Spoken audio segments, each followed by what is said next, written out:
दोस्तों, आज की कहानी है जेठानी जी आप मेरे मायके से क्यों जलती हो।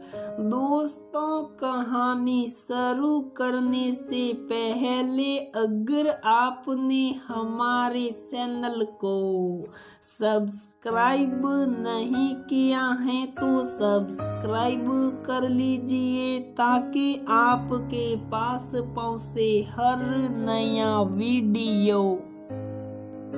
बधाई हो दीदी, हमारी रानू को बहुत अच्छा घरवर मिला है। शादी के बाद राज करेगी हमारी बिटिया रानी।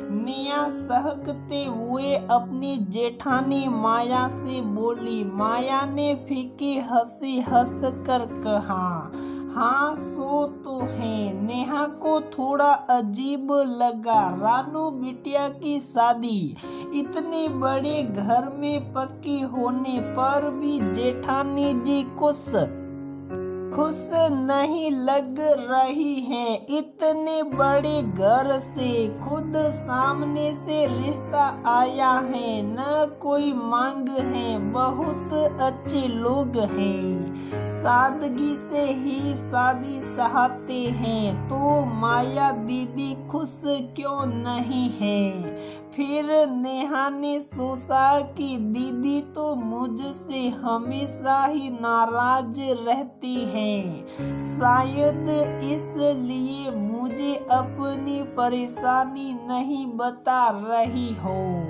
और नेहा अपने अतीत के गलियारों में खो गई। नेहा बेहद खूबसूरत, पढ़ी लिखी, समझदार लड़की थी। उसका मायका बहुत संपन्न था। यश नेहा के कॉलेज में ही पढ़ता था। दोनों एक दूसरे को पसंद करने लगे। यश ने पढ़ाई के बाद अपना कंप्यूटर का व्यवसाय शुरू किया जो अच्छा चल निकला। तो नेहा के माता पिता ने भी इस रिश्ते के लिए रजामंदी दे दी। यश मध्यम वर्गीय परिवार से था जिसमें उसकी विधवा माँ, बड़ा भाई रमेश, भाभी माया और उनके 2 बच्चे थे। और अब इस परिवार में नेहा भी शामिल हो गई थी। नेहा ने हमेशा महसूस किया कि माया उससे उखड़ी उखड़ी रहती है। नेहा की शादी के बाद गृह प्रवेश के समय भी माया ने उससे ढंग से बात नहीं की थी। जब नेहा और यश की शादी पक्की हुई थी तो माया सबसे यही कहती थी, इतनी बड़ी घर की बेटी है, इतनी सुंदर है, पढ़ी लिखी है, देखना हमारा घर तुड़वा कर ही मानेगी। देवर जी को अलग करके ही दम लेगी। दरअसल माया सब बहुत गरीब परिवार से थी। उस के माता पिता की मृत्यु हो चुकी थी और वो 4 बहनें ही थी, जिनमें से बाकी की 3 बहनों की आर्थिक स्थिति भी कोई बहुत अच्छी नहीं थी। सिर्फ माया की स्थिति बेहतर थी। माया ने ससुराल में अपने सभी कर्तव्य बहुत अच्छे से निभाए थे और यश के लिए तो वह माँ जैसी ही थी। तो उसे लगता था कि कहीं बड़े घर की बेटी उसका हंसता खेलता परिवार न तोड़ दे। नेहा ने शादी के बाद अपने मधुर स्वभाव से सबका दिल जीत लिया। पर न जाने क्यों माया को ये सब दिखावा लगता था। समय बीतता गया, नेहा भी 2 प्यारे बच्चों की माँ बन गई। माया नेहा के बच्चों को खूब लाड करती, पर नेहा के प्रति उसका रुख नहीं बदला। शायद माया ने नेहा के प्रति द्वेष की एक पक्की गांठ बांध ली थी। इस बात से कभी कभी नेहा की सास दुखी होकर उससे कहती, नेहा बेटा तू बहुत अच्छी है, पर तेरी जेठानी पता नहीं क्यों तेरी अच्छाइयों को देख नहीं पाती। उसे लगता है तू अच्छे होने का दिखावा करती है, पर तू अपना मन मैला मत करना। हमेशा इस घर की एकता को बनाए रखना। तेरे माँ बाप ने तुझे बहुत अच्छे संस्कार दिए हैं और मैं भी खुश नसीब हूँ कि तुझ जैसी सुघड़ और समझदार बहू मिली है।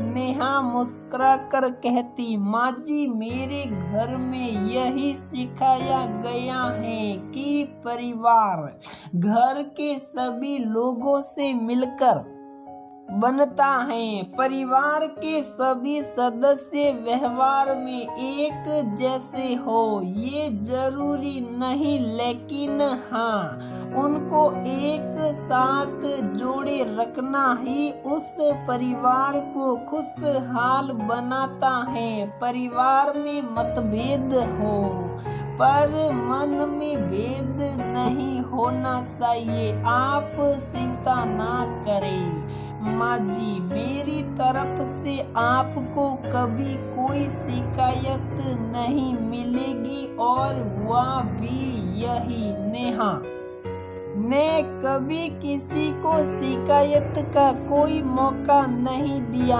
हालांकि जब जब नेहा के मायके से किसी भी तीज त्योहार पर उपहार आते तो माया को हमेशा लगता कि नेहा उसे निशा दिखाएगी, पर नेहा ने कभी भी ऐसा कोई व्यवहार नहीं किया। तभी नेहा की सास ने उसका नाम पुकारा तो नेहा की तंद्रा टूटी। वह रसोई में जाकर चाय बनाने लगी। चाय पीकर नेहा माया के कमरे में गई। माया गुमसुम सी बैठी हुई थी। नेहा बोली, दीदी कोई परेशानी है क्या? हम सब एक परिवार हैं। सुबह से देख रही हूँ आप उदास हैं, बताइए ना। माया धीमे स्वर में बोली, नहीं कोई परेशानी नहीं है नेहा, तुम जाओ। नेहा से नहीं रहा गया, आंखों में आंसू भर कर बोली, दीदी मेरी शादी को इतने साल हो गए, आप मुझसे हमेशा नाराज रहती हैं। आज तो बता दीजिए क्या कारण है नाराजगी का? आपको मेरी कसम है। ये पूछकर नेहा रोने लगी। नेहा को रोता देख माया भी रो पड़ी। माया बोली, नेहा तुम बहुत अच्छी हो, बस मैं ही अपने गरीब मायके के कारण तुमसे कटी कटी रहती थी। मुझे लगता था कि तुम्हारे आने पर इस घर में मेरा महत्व कम हो जाएगा। तुम अपने रईस घर की शान दिखाओगी, पर तुम बहुत अच्छी हो। मैं ही कुठित होती रही।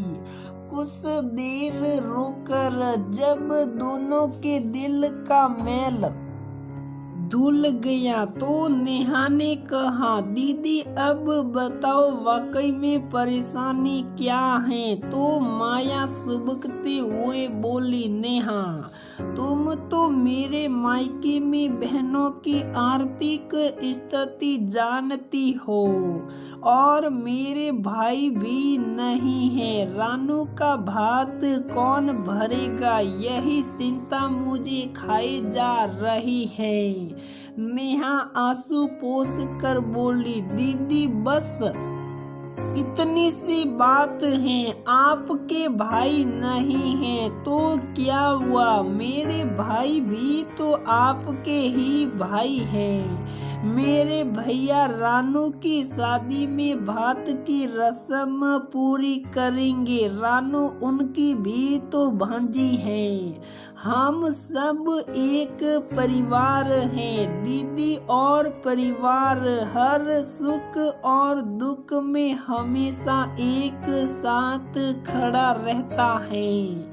आप इतनी सी बात के लिए इतनी उदास थी, मैंने तो हमेशा से ही सोच रखा था। और मेरे भैया तो हमेशा कहते हैं, जैसे मेरे लिए तेरे बच्चे वैसे ही माया दीदी के बच्चे हैं। ये सुनकर माया ने रोते रोते नेहा को गले लगाकर बोली, नेहा तू मेरी देवरानी है, यही मेरी जिंदगी का सबसे बड़ा तोहफा है, जिसने सदा पूरे परिवार का हित सोचा है। तू बहुत बड़ी दिल और संस्कारों वाली है, मुझे मेरी हर गलती के लिए माफ कर देना।